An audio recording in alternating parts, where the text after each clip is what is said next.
Arrière-petit-fils d'un créateur de mobilier français et fils d'architecte, Thomas Dariel a toujours puisé sa force et son inspiration dans son héritage familial.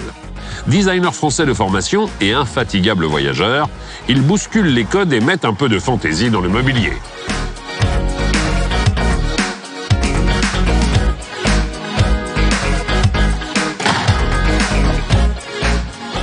Bonjour Thomas. Bonjour.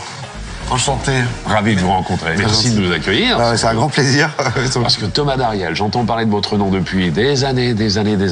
Et puis surtout, vous êtes le digne héritier d'une famille d'artistes. Parce que finalement, l'histoire du mobilier français, on pourrait la retracer avec votre famille. Hein. Parce que ça a commencé avec l'arrière-grand-père, c'est ça? Oui, exactement. Mon arrière-grand-père était designer. Oui. C'était la grande école des arts décoratifs de Paris. Alors, vous, de formation, vous êtes designer. Oui.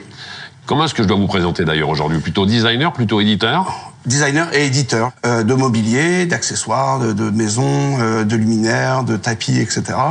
Et on a aussi double casquette puisqu'il y a un directeur artistique que je suis. Donc je dessine à 90% de la collection, mais je fais intervenir aussi des copains designers qui ont leur univers aussi, et on s'amuse à les allier ensemble, etc. On va détailler tout votre travail et voir que vous êtes un personnage plutôt assez généreux dans vos projets. Ça, c'est issu du dadaïsme. Oui. Mais c'est quoi le dadaïsme? Le dadaïsme, c'est un état d'esprit. Ouais. Et c'est ça qui m'intéresse. C'est un collectif libre. Et libre de faire de tout ce qui est possible de faire, de pousser les limites. C'est de l'écriture, c'est du dessin, c'est du poème, c'est des chants, c'est de la réflexion. C'est un mouvement qui a rassemblé des nationalités différentes pendant la Première Guerre mondiale et qui a construit un peu les premières fondations de l'Europe, de l'Union européenne. Et pour moi, c'est un mouvement qui m'a marqué quand j'étais petit, quand j'ai découvert le dadaïsme, et parce qu'il y avait ce sentiment d'être libre. On peut partir dans ce domaine-là, essayer ce matériau, échouer, réussir, et j'aime cette liberté-là. On va essayer de traduire un petit peu justement ce dadaïsme dans votre travail, dans vos différentes créations. Je vous laisse passer le premier, Thomas. Voilà quelques beaux exemples. Tout ça, ça a démarré en 2016. 2016 à Shanghai, exactement. Et 2018 à Paris. Donc toutes vos créations, c'est à la fois beau, mais c'est utilitaire aussi. Oui. Quand vous parlez des lampes, mais les différents objets qu'il y a autour de nous aussi, à chaque fois, il y a une fonction. Oui, il y a une fonction. Oui, c'est ce qui nous différencie avec des artistes.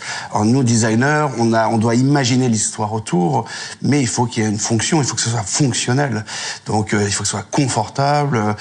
Mais l'idée derrière chaque meuble, c'est de raconter une histoire, et surtout, c'est de les imaginer comme des personnages qui vivent avec vous, et qui évoluent avec vous, etc.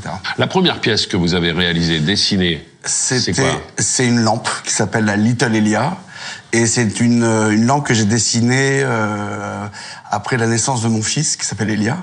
Et c'est une lampe que j'aime beaucoup particulièrement, puisque elle a une forme de lampe de table et qui est suspendue. Liberté de penser, liberté d'oser, etc. Je le vois ne serait-ce que dans les couleurs. C'est-à-dire que la palette, elle est la plus large possible. Oui, elle est la plus large possible. On a créé notre propre couleur. Donc, on va définir 5 ou 6 couleurs pour l'année 2023, comme on a fait en 2021, 2022. Et à partir de ces couleurs-là, on va imaginer toute une gamme de produits. Alors, il y a quelque chose qui revient quand même, c'est la rondeur. C'est le côté à chaque fois confortable, protecteur même un petit peu. Oui, tout à fait. Avec effectivement ces accoudoirs qui reviennent, qui enveloppent complètement la personne qui serait installée dedans. Ça, c'est aussi très marquant de ce mouvement dadaïste. C'est un peu ma signature, l'arrondi, le sentiment de protection, et parfois c'est pas toujours évident, parce que même en tant que créateur, je fais les choses un peu en pensant à nos clients, mais aussi en pensant à moi, parce que moi il faut que ça me plaise en premier. Mais c'est un danger aussi. Je fais pas des objets pour plaire à des designers, je fais des objets pour plaire à nos clients. Et c'est vrai que j'aime les choses j'aime la générosité dans les choses, et je veux qu'on la retrouve dans les mobiliers.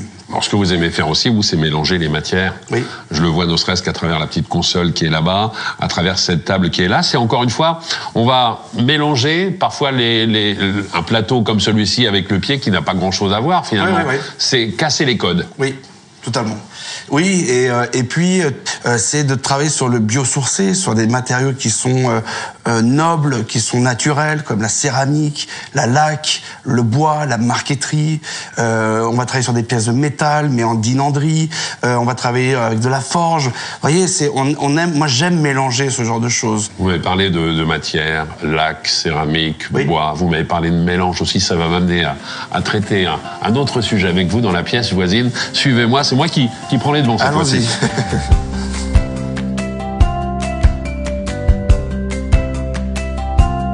Voici encore quelques bons exemples de votre savoir-faire.